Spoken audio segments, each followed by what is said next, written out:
সহযোগিতা করবেন শ্রদ্ধেয় ফাদার শিপন শিপন।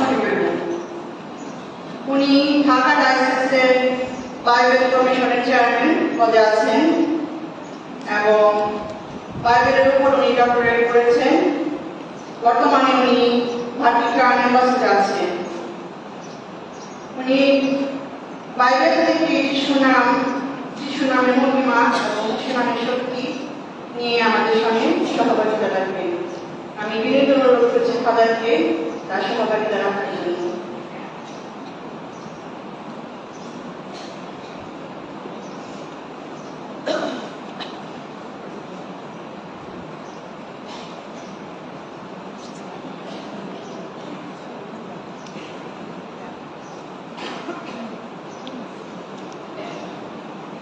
আমরা পবিত্র বাইবেল থেকে পাঠ শুনি, শুরু করব।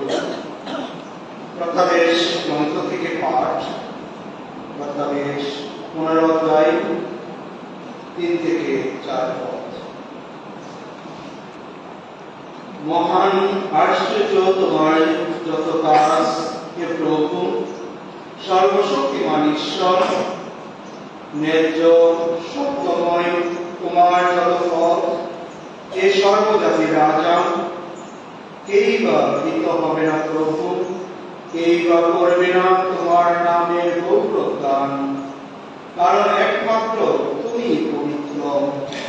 সর্বজাতি এসে তোমার সম্মুখে প্রণিপাত করবে, কারণ ধর্মময়তায় সাধিত তোমার যত কাজ প্রকাশিত হয়েছে।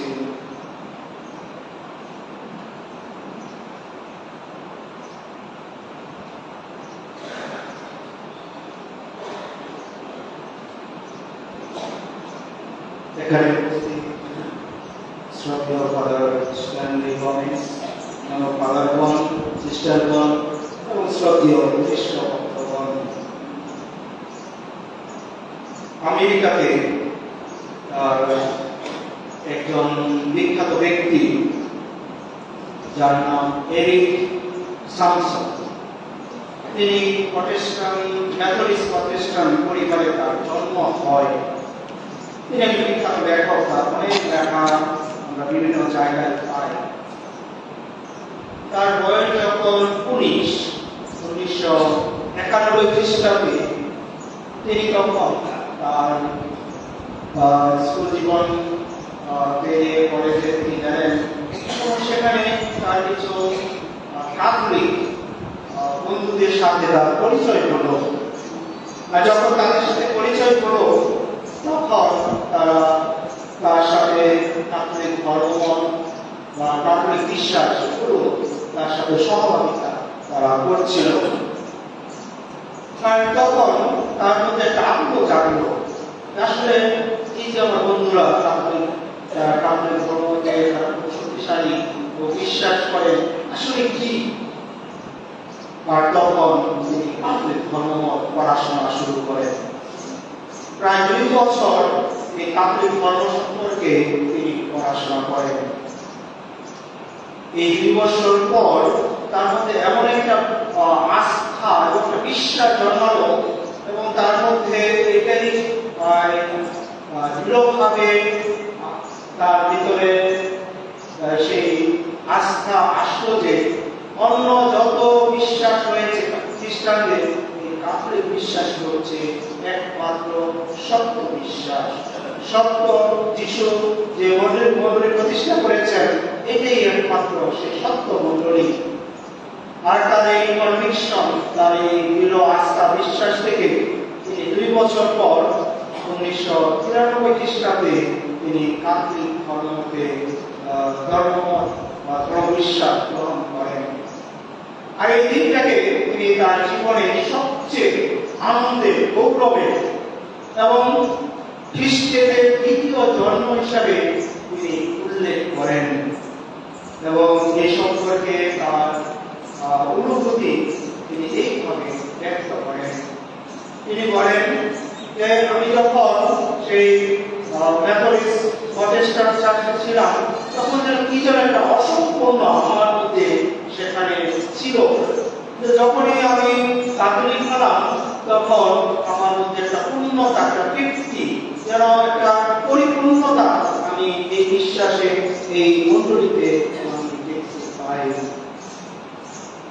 তিনি একটি প্রবন্ধ লেখেন, আর সেই প্রবন্ধ নাম হচ্ছে যিশুর নামের শক্তি।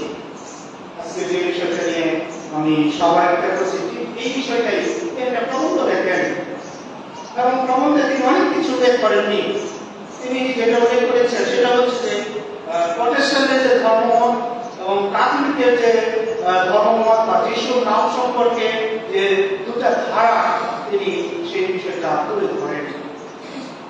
তিনি তার প্রবন্ধে যে যিশুর নামের শক্তি, তিনি প্রবন্ধে এইভাবে বলেন যে আমি যখন প্রটেস্ট্যান্ট মণ্ডলীতে ছিলাম, যে 19 বছর বয়স পর্যন্ত, তখন আমি দেখেছি যে তারা যেভাবে যিশুর নাম উচ্চারণ করে এবং ক্যাথলিকগণ যেভাবে যিশুর নাম উচ্চারণ করে, এটার মধ্যে একটা বড় তফাৎ রয়েছে, বড় ধরনের একটা মূল্যবোধগত সেখানে একটা তফাৎ বা পার্থক্য তিনি লেখার মধ্যে তুলে ধরেন।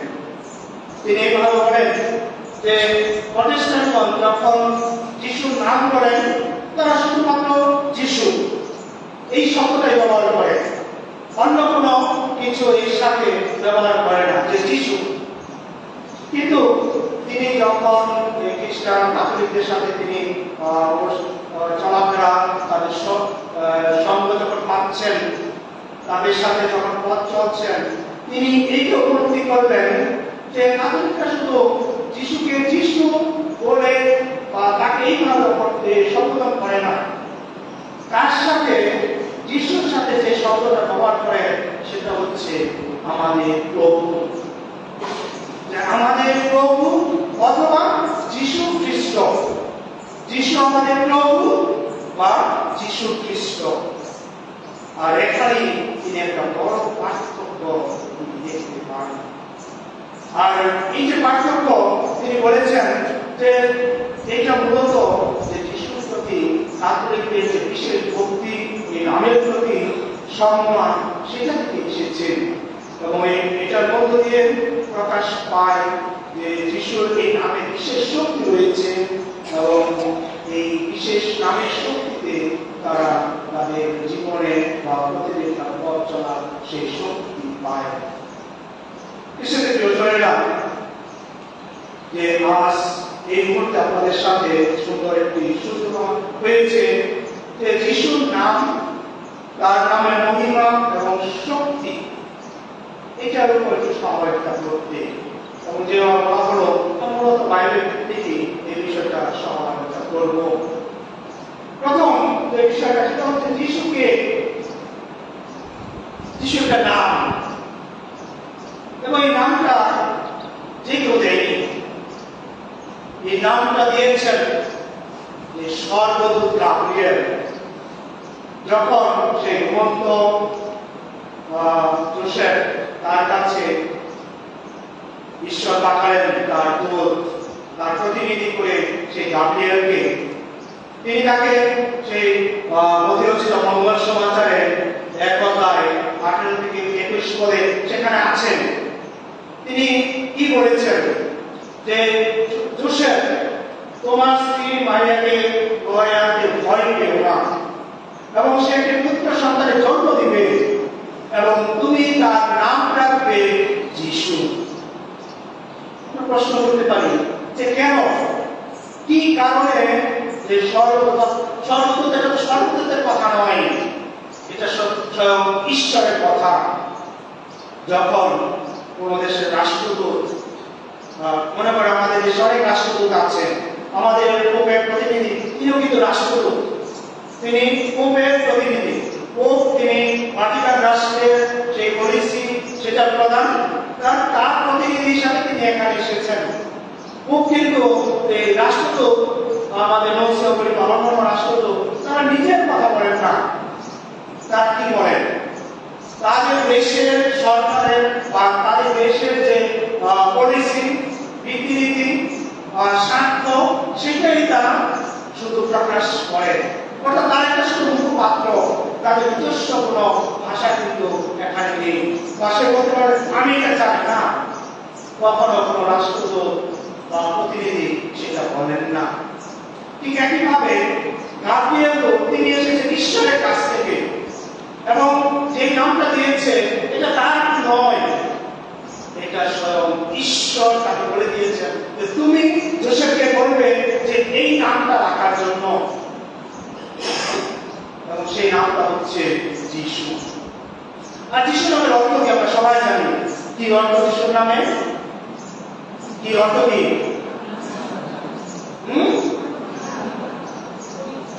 প্রভু পরিত্রাণ করেন, প্রভু ত্রাণ করেন বা পরিত্রাণ করেন। এখন এখানে শব্দের মধ্যে কিন্তু গভীর কিছু রয়েছে, যে প্রভু, যিশুর নামের মধ্যে প্রভু রয়েছে। সেই প্রভুটা কে? প্রভুর অর্থ কি? পবিত্র বাইবেল এই প্রভু সম্পর্কে কি বলে? আমরা যদি এই নামের বা এই শব্দটা আমরা অর্থ গভীরতায় আমরা প্রবেশ করতে চাই, তাহলে আমাদের পুরাতন নিয়মে যেতে হবে। পুরাতন নিয়মে মুশি তিনি একজন বিখ্যাত ব্যক্তি, এবং বলা হয় যে মুশি দ্বিতীয় বিবরণ গ্রন্থের 34 অধ্যায় আছে, সেখানে শেষ অধ্যায়ে শেষ 10 থেকে 12 পদে বলা হয়েছে যে মুশি ছিলেন এমন একজন ব্যক্তি যে যিনি সরাসরি ঈশ্বরের সাথে তিনি কথা বলেছেন, এবং তার মতো কোনো প্রবক্তা, কোনো ব্যক্তি এই জগতে আর আসেনি। পবিত্র বাইবেল সেই সাক্ষ্য দেয়। আর এই মুশি যখন তিনি, আমরা জানি মিশরে তিনি ছিলেন, সেই ঘটনা যখন সেই মিশরীয় ব্যক্তিটাকে হত্যা করে তিনি পালিয়ে আসলেন, এবং পালিয়ে আসার পরে তিনি কোথায় আশ্রয় নিলেন?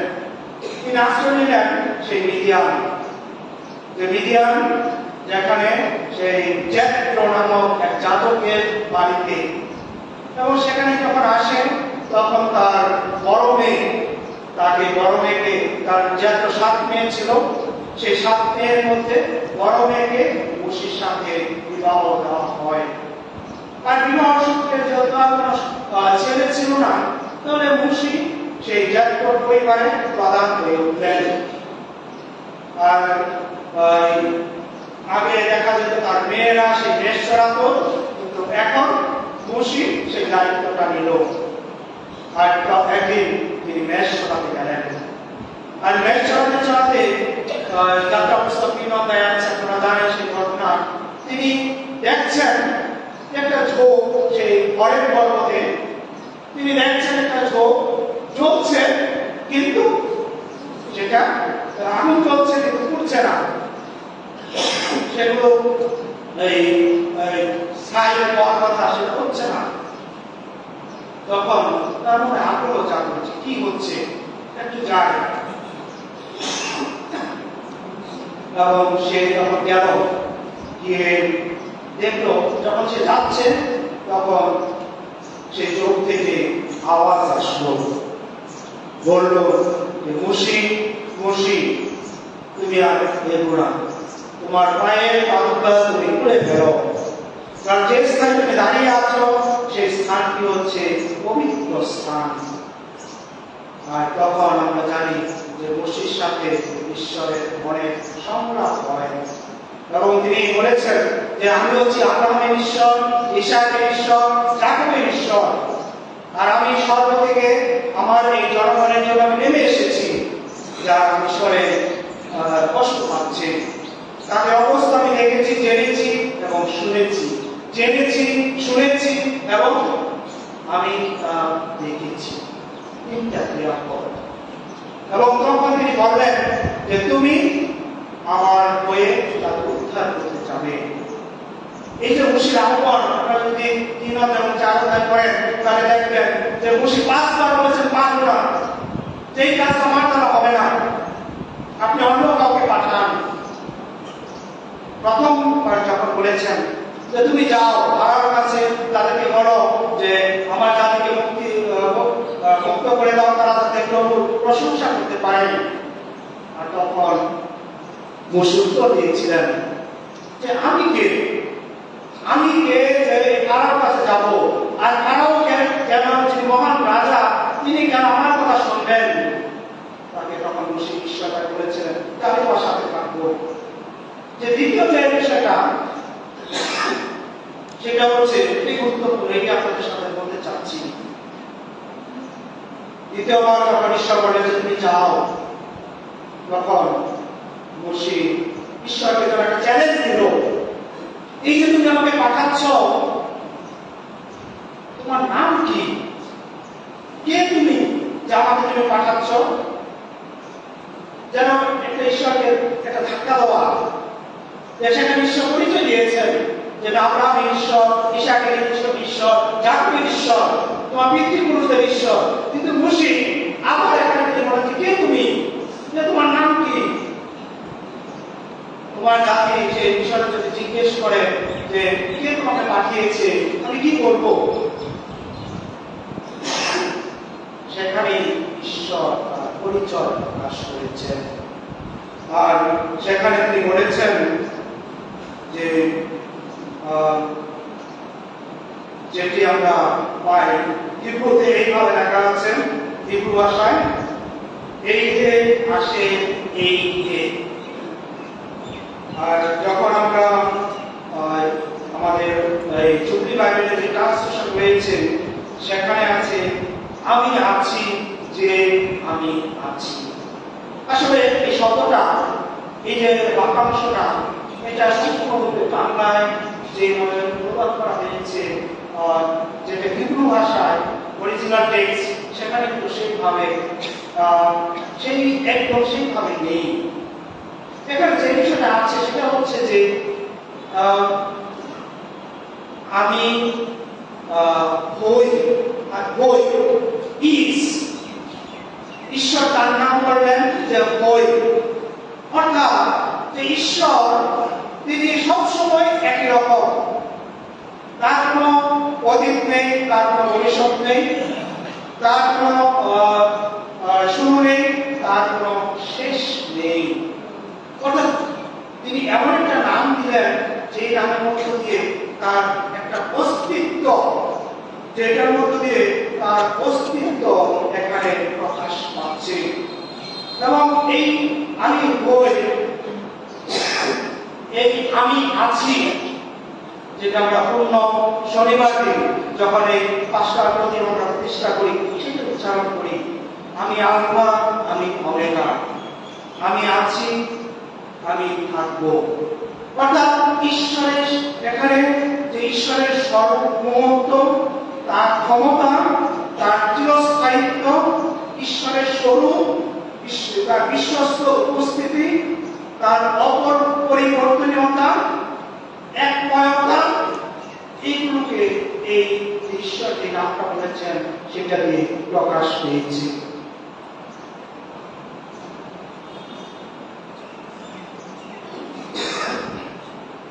এখন ইহুদি জাতি এই যে নামটা বসে সেখানে গেলেন, তাদের কাছে পড়লেন, কিন্তু এই নামটা তার নিতে পারত না। কারণ যখন সেই ঈশ্বর যে যাত্রা পুস্তকের বিশদ দেয়, সে দেখালো, সে পাথরে রেখে তিনি 10 আজ্ঞা দিলেন। দ্বিতীয় অধ্যায় কি আছে যে তোমরা আমার নাম নেবে না। সেখানে নাম নেওয়া মানে ঈশ্বর নিন্দা করা।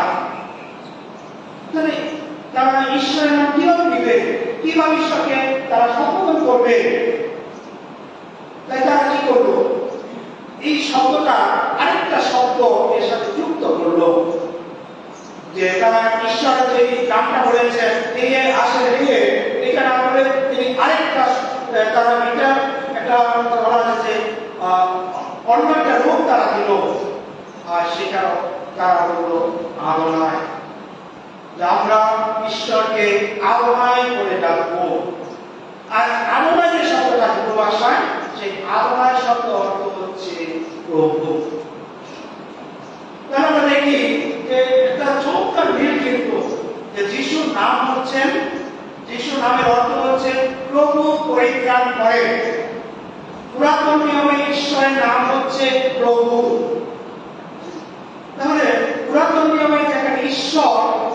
নিজেকে প্রকাশ করেছেন প্রভু হিসাবে, সেই নতুন নিয়মে একইভাবে যিশু তার নামের মধ্যে দিয়ে সেই একই জিনিস যেন, একই বিষয়টা যেন প্রকাশ করছে।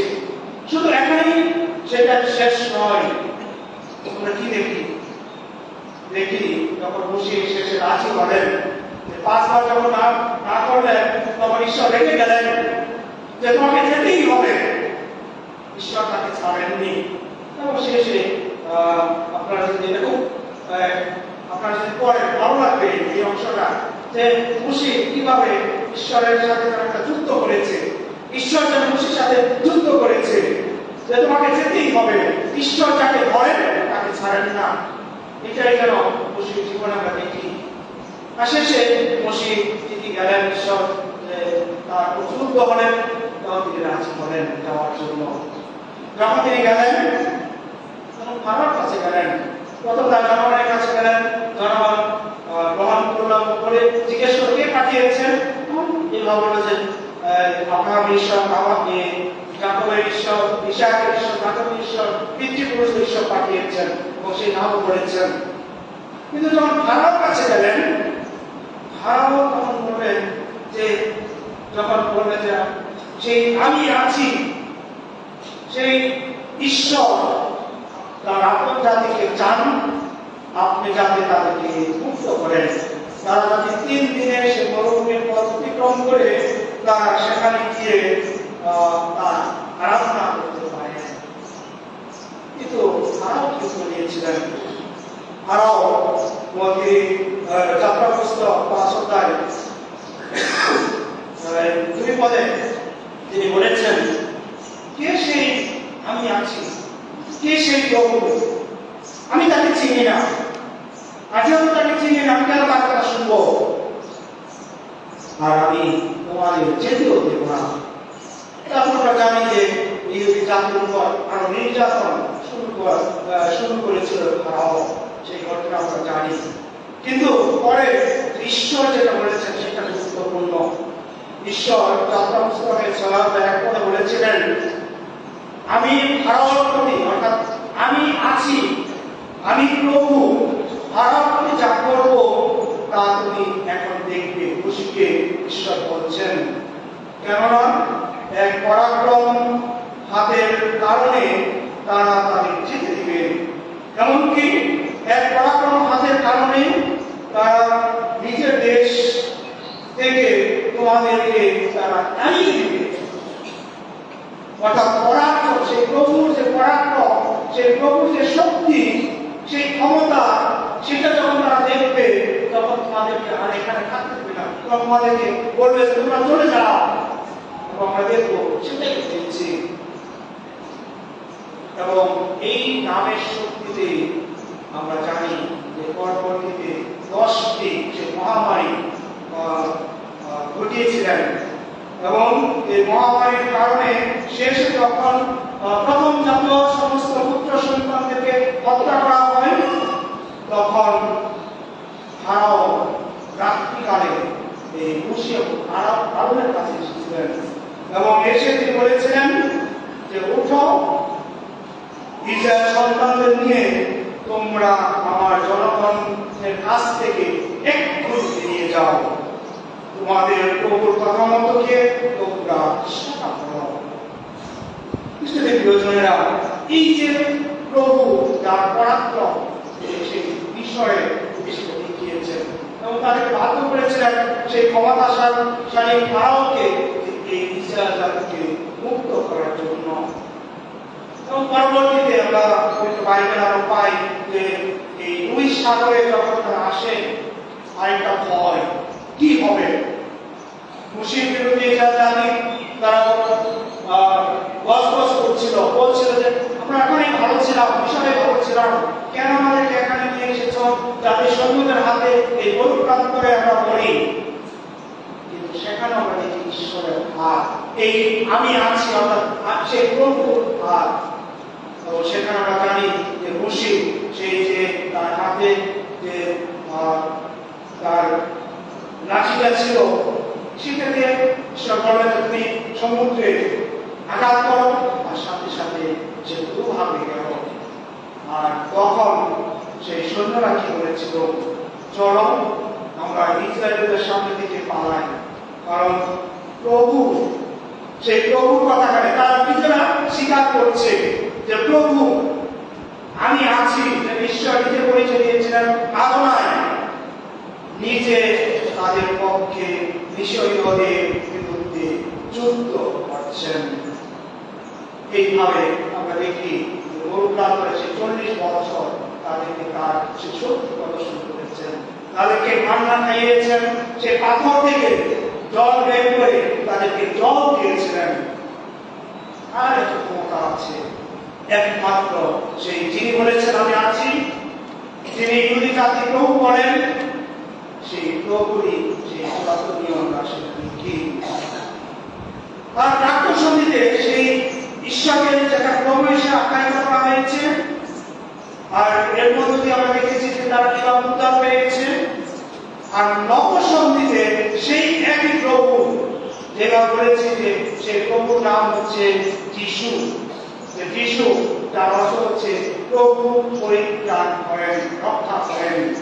আর সর্বদা গাব্রিয়েল ঈশ্বরের কাছে নামটি প্রকাশ করার সময় তিনি এটাই বলেছিলেন, কারণ তিনি নিজে তার আপন জনগণকে পাপ থেকে, পাপের দাসত্ব থেকে ত্রাণ করবেন।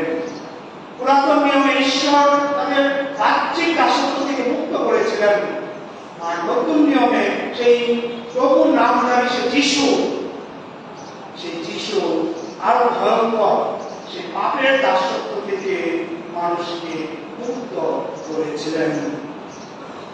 নতুন নিয়মে অনেক আসি, এই নতুন নিয়মে প্রভুর নামে এই যে বাক্যাংশটা আমি একটু স্টাডি করছিলাম, আমি দেখলাম যে 216 থেকে 218 বার প্রভুর নামে শুরু, যে প্রভুর নামে এই বাক্যাংশটা 216 থেকে 218 বার আছে। আর বাইবেলের বিশেষজ্ঞ যারা রয়েছেন তারা বলেন, যখন একটা শব্দ, একটা নাম বা একটা বাক্যাংশ যখন বারবার এই পবিত্র বাইবেলে উল্লেখ করা হয়, তখন সেটার ওজন, সেটার গুরুত্ব, সেটার গভীরতা, সেটার মাহাত্ম্য অনেক বেশি। ঠিক একইভাবে এই যে প্রভুর নামে এটা বারবার উচ্চারণ করা হয়েছে, বারবার তাদের লেখার মধ্যে এসেছে, তার মধ্য দিয়ে পবিত্র বাইবেলের নতুন নিয়মের বাইবেলের লেখকগণ এই যিশুর নামে সেই মাহাত্ম্য, শক্তি এবং তিনি সমস্ত কিছুর কেন্দ্রে, সেটাই কিন্তু নতুন নিয়মে প্রকাশ পেয়েছে। তাই নতুন নিয়মে এই যে প্রভু, যেটা পুরাতন নিয়মে দেখেছি যিশু, যার অর্থ প্রভু ত্রাণ করে, রক্ষা করে, তিনি কি করেছেন। আমি 4টা বিষয় আপনাদের সাথে, সবাই অনেক বিষয় আছে, 4টা বিষয় বলবো। প্রথমত যে এই প্রভু তিনি আমাদের প্রার্থনা পূরণ করেন। যিশু নামে কিছু চাইলে তিনি তা দিলেন, তা পূরণ হবেই। যিশু নিজেই বলেন, তোমরা আমার নামে যা কিছু যাচনা করবে আমি তা পূরণ করবই। যোগানরচিত মঙ্গল সমাচারে 14 অধ্যায় 13 পদ এবং 14 পদ। এবং এইভাবে পিতা যেমন এর মধ্য দিয়ে যে পিতা পুত্রের মধ্যে মহিমান্বিত হবে। আর মার্কস মঙ্গল সমাচারে 10 অধ্যায় 46 থেকে 52 পদে আছে, আমরা জানি সেই অন্ধ বার্তিমেয় তিনি পথের ধারে ভিক্ষা করেছিল। আর যখন তিনি শুনলেন যে সেখান থেকে যিশু যাচ্ছেন, তিনি কি বলেছিলেন, কি যাচনা করেছিলেন, এবং যে যাচনা, যে শব্দগুলো ব্যবহার করেছেন খুব গুরুত্বপূর্ণ। যিশু দাউদ সন্তান যিশু, তিনি প্রথমে দাউদ সন্তান বলেননি বা অন্য কিছু বলেননি, তিনি বলেছেন যিশু আমাকে দয়া করুন। এবং শুধু একবার নয়, দুবার তিনি এই একই বাক্য উচ্চারণ করেছেন। এবং তার মধ্যে একটা গভীর বিশ্বাস ছিল এই যিশু তাকে মুক্ত করবে, তাকে নিরাপদ করবে, এবং তার প্রার্থনা আমরা জানি যে পূর্ণ হয়েছিল। তখন যিশু তাকে ডাকলেন এবং বললেন, কি চাও? আর তখন চোখে দেখতে পায়। আর যিশু তাকে বলেছিলেন, তোমার বিশ্বাসে তোমার সেই পরিত্রাণ শান্ত হয়েছে, এবং সাথে সাথে সে চোখে দেখতেছিল। অর্থাৎ যে যিশুর নাম যখন আমরা নেই আমাদের ব্যক্তি জীবনে, আমাদের পারিবারিক জীবনে, আমরা কিন্তু সেই যখন তার নামে আমরা প্রার্থনা করি, তিনি আমাদের প্রার্থনা শোনেন। এবং শাস্ত্রের বাণী কখনো খণ্ডন করা যায় না। যিশু নিজে বলেছেন যে আমার নামে তোমরা যখন যা কিছু চাইবে আমি তা পূরণ করবই। নিশ্চিত বাণী, নিশ্চয়তা কে দিতে পারে? এবং পবিত্র বাইবেলে আমরা এই নিশ্চয়তা দেখি যে তার নিজের জীবনে তিনি যখন অনেরা যখন আপনার প্রার্থনা করেছেন, তারপরে এই শিষ্যরা যখন প্রার্থনা করতে দেখি যে তারা কিন্তু যিশুর যে নামের শক্তিতে সমস্ত কিছু করেছে, আমাদের যে প্রার্থনা পূরণ হয়েছে। এই আমরা যখন প্রার্থনা করি আমাদের এই কনভিকশন, দৃঢ় আস্থা, বিশ্বাস যাতে থাকে যে আমি যিশুর কাছে প্রার্থনা করছি, তিনি ঈশ্বর, যেটা পুরাতন নিয়মে যে ঈশ্বর প্রকাশ করেছেন সেই একই ঈশ্বর, তিনি সেই ঈশ্বর আমাদের তিনি তা পূরণ করবেনই করবেন। তাহলে এখানে দেখা যাচ্ছে যে যিশুর কাছে প্রার্থনা আমরা করি। এখন প্রশ্ন আসতে পারে, আমি গত মাসে এখানে যারা ধর্মশিক্ষক তাদের জন্য একটা সেমিনার করেছিলাম ধর্মশিক্ষার উপরে। আমাদের বাইবেল কমিশন থেকে আমরা সিলেবাস এবং ধর্মশিক্ষা বই প্রস্তুত করছি, সেটার উপর যারা ধর্মশিক্ষা দেন শিক্ষকদের জন্য একটা সেমিনার ছিল। এবং এটা আমাদের ভাওয়াল এলাকা, আমাদের গাজীপুর এলাকা সেখানে করেছি। সেখানে একটা প্রশ্ন বারবার আমাকে উত্তর দিতে হয়েছে। সেই প্রশ্নটা কি? বলা হয়েছে, তারাই প্রশ্নটা করেছে, তারা অংশগ্রহণকারী ছিলেন যে দাদা, আমরা তো যিশুর কাছে প্রার্থনা করি, যিশুর নামে সমস্ত কিছু আমাদের প্রার্থনা করতে বলা হয়েছে, তাহলে কেন আমরা সাধু সাথীর কাছে, আমরা কেন মা মায়ের কাছে আমরা প্রার্থনা করব? তার সমস্ত প্রার্থনা তো সে যিশুর নামে, যিশুর কাজ করে বলা হয়েছে। তাহলে অন্য ধর্মের মানুষ তাদের প্রশ্ন এরকম যে অন্য ধর্মের মানুষ তাদের সাথে বলে যে তোমরা মূর্তি পূজা করছো, কারণ তোমরা মা মারিয়াকে অনেক সময় করে পূজা করছো, বা সাধু সাথী সাধারণত করে অন্যান্য সাধু সাথীদের প্রতি বিশেষ ভক্তি তোমরা দেখাচ্ছ, তার সামনে মাথা নত করছো কেন? এই ধরনের প্রশ্ন আমাকে 3 জায়গায় বললাম, 3 জায়গায় একই প্রশ্ন আমাকে সম্মুখীন হতে হয়। আজকেও আমরা যে বলছি যে যিশুর নামে, আমাদের যিশুর নামে প্রার্থনা করতে বলা হয়েছে, কিন্তু কেন তাহলে সাধু সাথী, কেন তাহলে মা মারিয়া? আমি এখানে মুশির কথাটা আবার নিয়ে আসি। যে মুশি হয়েছিলেন কেন? তার নিজের শক্তিতে? যে মুশিতে এত পরাক্রম, এত শক্তি কিভাবে হয়েছিল? সেটা হয়েছিল ঈশ্বরের সাথে তার যে ব্যক্তিগত সম্পর্ক, অর্থাৎ তার শক্তির উৎস ছিল ঈশ্বর, ঈশ্বরের সাথে সে সম্পর্ক, সেখানে তাকে সমস্ত কিছু করার সে ক্ষমতা পেয়েছিল। একইভাবে আমরা যদি বলি যে কুমারী মারিয়া, সাধু সাথীগণ, তাদের সে সম্পর্ক কার সাথে? কুমারী মারিয়া নিজের কোনো ক্ষমতা নেই, সাধু সাথী নিজের কোনো ক্ষমতা নেই, তারা কার কাছে প্রার্থনা করে, তার কাছে কি আমাদের নিবেদন জানায়? এই যিশুর কাছে। অর্থাৎ তাদের সমস্ত ক্ষমতা, তাদের সমস্ত শক্তি, তাদের যে আমাদের প্রতি অনুগ্রহ, সেটা উৎস কিন্তু ঈশ্বর, সেটা উৎস কিন্তু সেই যিশুর নাম। আমরা তাদের কাছে তাদের বিশেষ ভক্তি, ঈশ্বর তাদের মধ্যে কাজ করেন, এখনো কাজ করে যাচ্ছেন। মা মায়ের সাথে তার পুত্রের সম্পর্ক আমরা চিন্তা করতে পারি। একজন মা, আপনারা এখানে সবাই মা, মায়ের সাথে সন্তানের সম্পর্ক কত গভীর, তবে যিশুর সাথে তার সন্তান যিশুর সম্পর্ক কত গভীর। মা যখন সন্তানকে বলে যে তুমি এর জন্য কিছু করো, সে কারণ নিয়ে আমরা জানি। দ্বিতীয়বার কোনো প্রশ্ন করার সুযোগ দেয়নি যিশুকে, বলেছে আমার সময় হয়নি। সেখানে মা মারিয়া দ্বিতীয়বার কোনো প্রশ্ন করার সুযোগ দেয়নি, বলেছে যে তোমরা উনি তোমাদের যা কিছু করতে পারবেন তোমরা তাই করবে। অর্থাৎ একটা যেন অধিকারের স্বর, একটা সেখানে আদেশ আমরা বলতে পারি যে মা সাধারণত সন্তানকে আদেশ দিবে, এটাই তো স্বাভাবিক। দেন আপনারা এটাই হয়।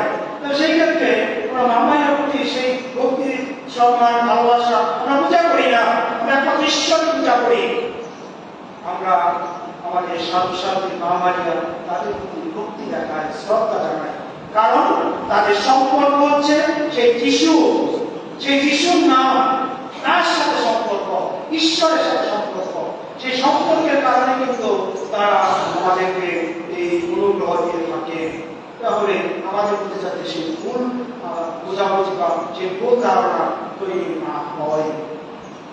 দ্বিতীয় যে বিষয়টা সেটা হচ্ছে যিশুর নামে, সেটা হচ্ছে নিরাময়ের শক্তি। যে যিশুর নাম, তিনি পবিত্র বাইবেলে মঙ্গল সমাজের সুনির্দিষ্টভাবে 37টি নিরাময়ের ঘটনা আছে। আর অনেক আছে যে পথের দ্বারা তিনি যখন যেতেন তখন তার ছায়া, তার পোশাকের স্পর্শ পেয়ে অনেকে সুস্থ, সেগুলো ওই ঘটনার মধ্যে আনা হয়। কিন্তু ঘটনা যে 37টি ঘটনা পবিত্র বাইবেলে সেভাবে মঙ্গল সমাচারে যে যিশু এই নিরাময়ের ঘটনা দেখি, এবং এর মধ্য দিয়ে যে তার সেই রোগী মানুষ, অসুস্থ মানুষ, তাদের প্রতি তার একটা ভালোবাসা, একটা দরদ। এবং শিষ্যদের গ্রন্থে আমরা সেটা দেখি, যখন সেই পিতর এবং যোহন সেই মন্দিরে যাচ্ছিল, সেই কোড়া, সে ভিক্ষা যাচ্ছে, বলছে যে আমার দিকে তাকাও। সে তাকালো, ওরা বলছে কিছু দিবে, তিনি বলেছে যে সোনা রূপা আমি তোমাদের দেব না, কি দিব, আমার কাছে যা আছে সেটাই দিব। আর তখন তিনি বলেন যে যিশুর নামে আমি তোমাকে বলছি, হেঁটে বেড়াও। যিশুর নামে শক্তি। আর যখন পরবর্তীতে তাদেরকে সেই মহাপরিষদে দাঁড় করানো হলো, তখন তাদেরকে জিজ্ঞেস করা হলো যে কার শক্তিতে তোমরা এটা করছো, তখন পিতর এবং যোহন বলেছিলেন যে সেই যিশুর নামে, যিশুর নামের গুণে, যিশুর শক্তিতে আমরা নিরাপদ করেছি। তাহলে দেখি যে যিশুর নামের শক্তি, যে যিশুর নামের শক্তিতে পেরিস শিষ্যরা আসতে করেছেন। এবং যেটা বলেছি যে কুমারী মারিয়া, সাধু সাথী, তারা সবাই কিন্তু সেই যিশুর নামের শক্তিতে আমাদেরকে অনুগ্রহ, আশীর্বাদ, আমাদের জীবনে যা প্রয়োজন সেটা দিয়ে যাচ্ছেন। তৃতীয় যে বিষয়টা সেটা হচ্ছে যিশু তিনি মুক্তি, যে তিনি মুক্ত করেছেন। তার এই জগতে তার আসার উদ্দেশ্য ছিল যে আমরা যাতে মুক্ত হই। এবং যিশুর নামে যিশু এইভাবে বিতরণ পর যোহন শিষ্য 4 অধ্যায় 12 পদে এইভাবে করা হয়েছে যে আর অন্য কারো কাছে পরিত্রাণ নেই, কারণ আকাশের নিচে মানুষের কাছে যত নাম থাকুক না কেন কেবল এই নামের গুণে, অর্থাৎ যিশুর নামের গুণেই আমরা পরিত্রাণ পাবো বলে স্থির করে রাখা হয়েছে। অর্থাৎ ফিক্সড, যে এই নামের বাইরে আর কোনো পরিত্রাণ নেই।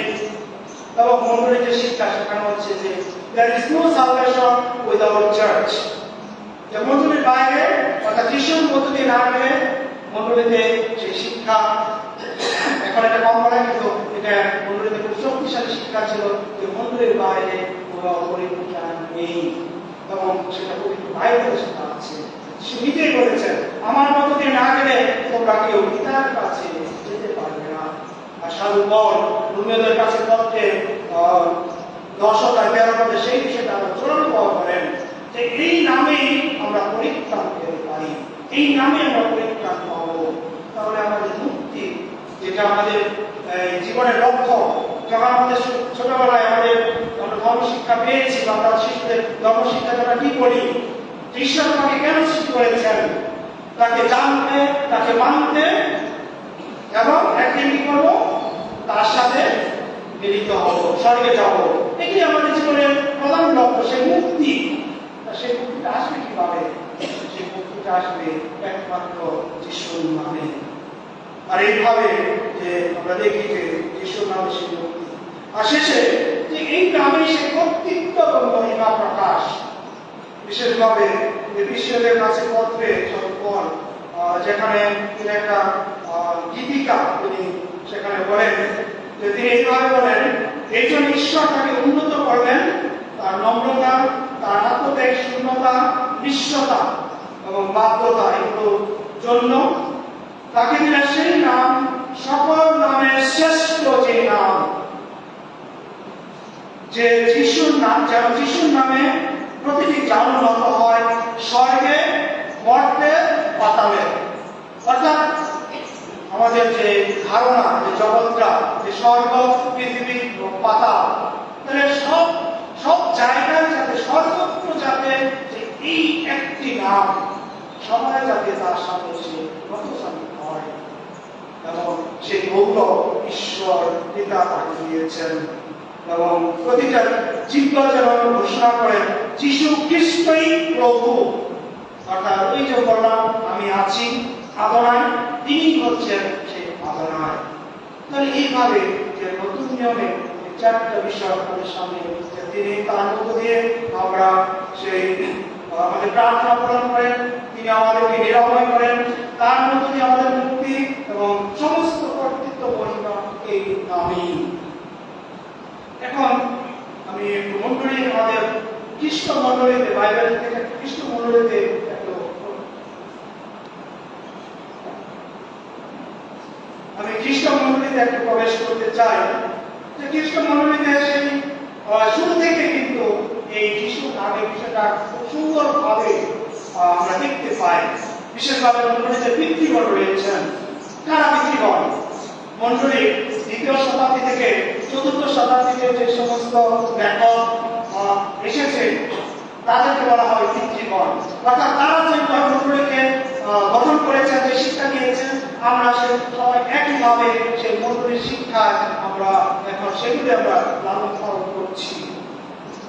যে মন্ডলীর সেই পিতৃগণ এটাকে যিশুর নামে সহজাত, যে তারা এইভাবে বিশ্বাসটা প্রকাশ করেছে যে যিশুর নামে সহজাত ঐশ্বরিক কর্তৃত্ব রয়েছে, যা পরিত্রাণ, আরোগ্য লাভ, অশুভ শক্তির বিরুদ্ধে সুরক্ষার জন্য এক শক্তিশালী আধ্যাত্মিক হাতিয়ার, অস্ত্র। অর্থাৎ যিশুর নামটা আমাদের শক্তিশালী একটা অস্ত্র, যেটা থেকে আমাদের অশুভ শক্তি, অন্ধতা, আমাদের পাপলতা, সেখান থেকে আমরা রক্ষা পেতে পারি।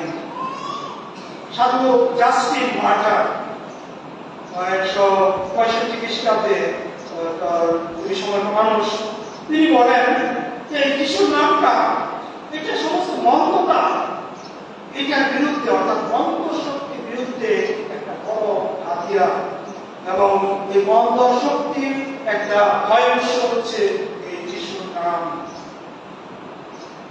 সাধু আইরেনিয়াস, তিনি 200 খ্রিস্টাব্দে, দ্বিতীয় খ্রিস্টাব্দের মানুষ, 202 খ্রিস্টাব্দ, তিনি বলেন যে এই খ্রিস্টের নামের যে শক্তি, এই শক্তি দিয়ে আমরা পরিত্রাণ লাভ করতে পারি। দার্শনিক বিখ্যাত পিতৃ, যদি তিনি সাধু নন কিন্তু তিনি অনেক লেখা লিখেছেন, তিনি ওই সম্পর্কে একজন পিতৃগণ বা একজন বড় লেখক। তিনি যেভাবে বলেন যে আধ্যাত্মিক আক্রমণ প্রতিহত করতে এবং ঈশ্বরের অনুগ্রহ লাভ করতে খ্রিস্টানদের প্রতিদিন দৈনন্দিন জীবনে যিশুর নাম ব্যবহার করতে হবে। অর্থাৎ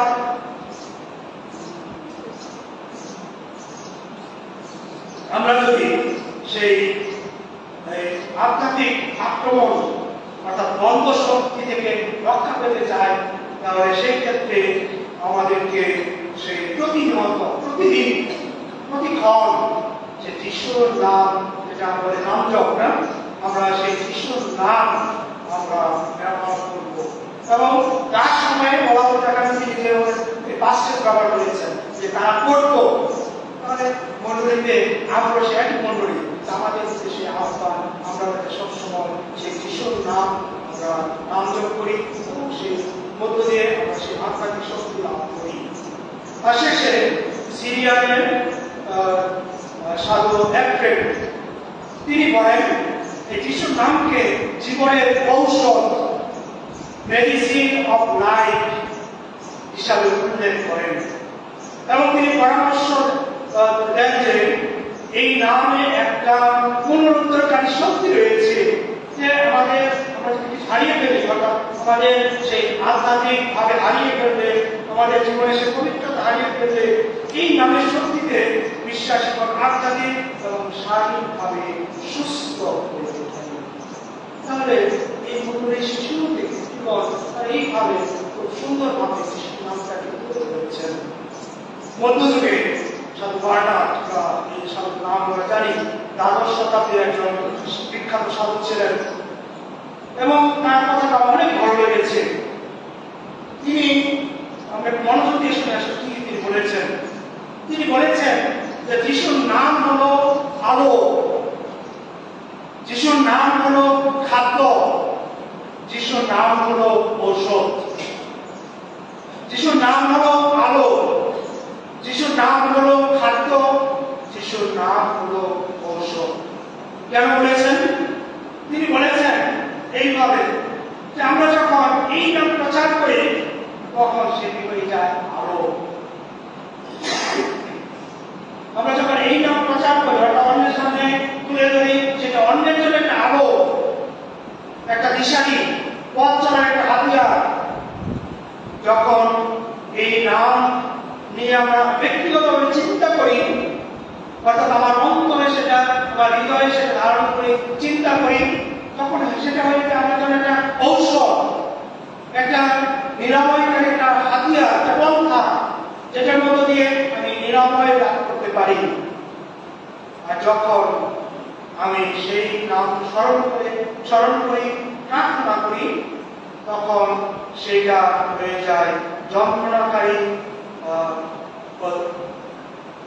দ্বিতীয় বিষয়টা হচ্ছে যখন আমরা চিন্তা করি সেটা আমার অনেক খাদ্য, যখন আমরা চিন্তা করি সেটা অনেক খাদ্য, কিন্তু যখন আমরা প্রার্থনা করি, স্মরণ করি, তখন সেটা হয়ে যায় আমার যন্ত্রণা উপশমকারী ঔষধ।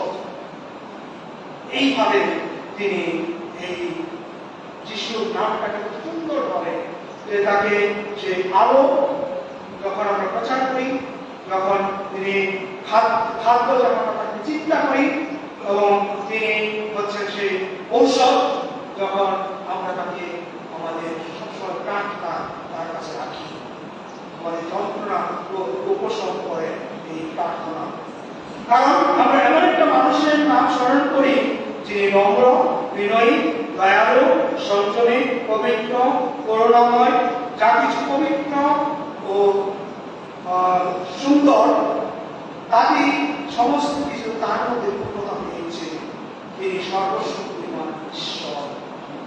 তাহলে আপনাদের এই সাধু সাধুদের জীবনে কিন্তু যিশুর নামটা অনেক গভীর তাদের জীবনে স্থান পেয়েছে। শেষে আমাদের যে কাথলিক মন্দিরের ধর্মশিক্ষা, সেখানে কি বলে? এখানে অনেক কিছু আছে। আমি ধর্মশিক্ষার যে নাম্বার বলছি, কাথলিক ধর্মশিক্ষা 430 থেকে 435, 430 থেকে 435 এবং 2666 থেকে 2668 এই অনুসারে বলা হয়েছে যিশু নামের অর্থ হলো ঈশ্বর রক্ষা করেন। এখানে আর বলা হয়েছে এই নাম, আমাদের ধর্মশিক্ষা বলা হয়েছে সর্বোচ্চ ক্ষমতার অধিকারী, যারা পরীক্ষা, কানকটার উপস্থিতি, পাপের ক্ষমা, অশুভ শক্তির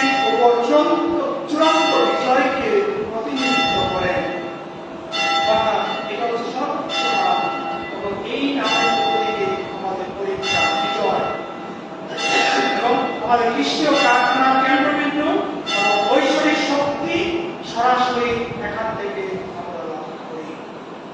তাহলে সর্বশেষ এই কাতোলিক মণ্ডলীতে যিশু নামের প্রতি ভক্তি বা নাম জপ এটা শুধু একটা সাধারণ একটা ঐতিহ্য নয়, এটা সাধারণ একটা ডিভোশন না, একটা ডিভোশন তৈরি না। আমার মতে এটা হচ্ছে একটা বাইবেল ভিত্তিক বাইবেলীয় ঐতিহ্যগত একটা প্রার্থনা।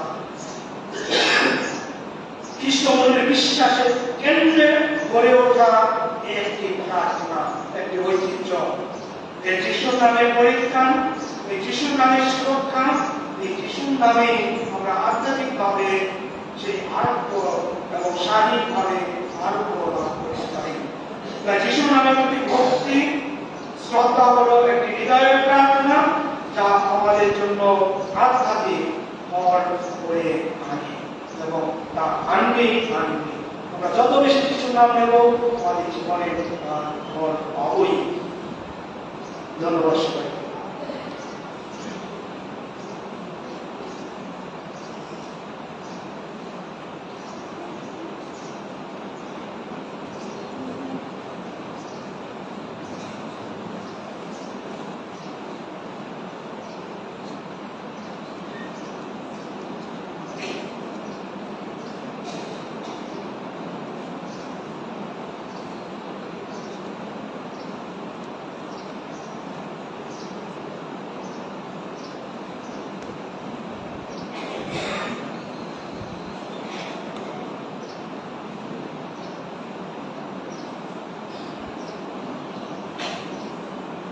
আমরা ধন্যবাদ জানাই শ্রদ্ধা ফাদার সুকান্তের গুরুকে। আমরা যা শুনেছি, যা জানতে পেরেছি, আমাদের ধন্যবাদ খুবই সামান্য বিষয়। তো আমরা ফাদারের কাছে অনুরোধ রাখবো তিনি যেন আবারও আমাদের মাঝে আসেন, সম্মতি দিয়েছেন আসবেন। আমরা আশা করি আমরা আবারও পাবো থাকি। এখন আমরা বিষয়ের জন্য প্রস্তুতি নেব। আমরা 10 মিনিট সময় পাবো। যদি কেউ উদ্দেশ্য দিতে চান